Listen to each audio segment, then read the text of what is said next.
We've been thinking about being authentic Christians, and an issue that we need to confront is that of pride.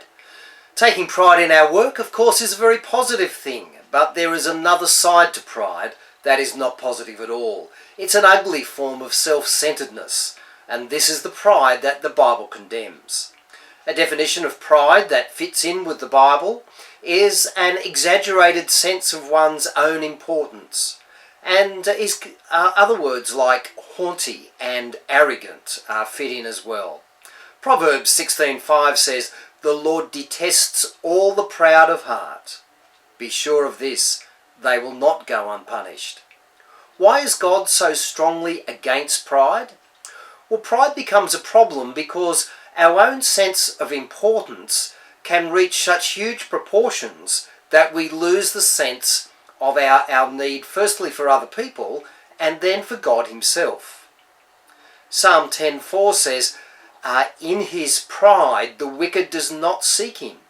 In all his thoughts there is no room for God." Nothing is more distasteful to God than pride and conceit.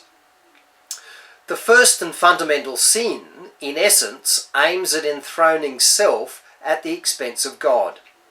When the serpent tempted Eve, he told her, "For God knows that when you eat of it, your eyes will be opened, and you will be like God, knowing good from evil."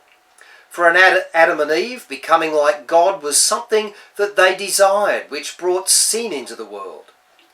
This is the rebellion of sin. It seeks to enthrone self at the expense of God. Unbelievers can have a proud philosophy on life that sees man as self-sufficient and leaves no room for God at all. They replace God, the Creator, with evolution. They replace sin with the belief that man can determine what's right and wrong for himself.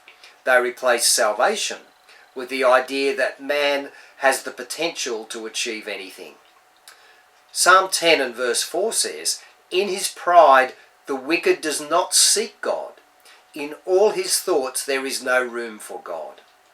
It is not only unbelievers who suffer from an attitude of pride, but believers can have a proud heart as well. God said to the people of Israel as they were preparing to enter the promised land, "Be careful that you do not forget the Lord your God, failing to observe his commands, his laws, and his decrees that I'm giving you this day. Otherwise, when you eat and are satisfied, when you build fine houses and settle down, when your herds and flocks grow large, and your silver and gold increase, and all you have is multiplied, then your heart will become proud, and you will forget the Lord your God, who brought you out of Egypt, out of the land of slavery.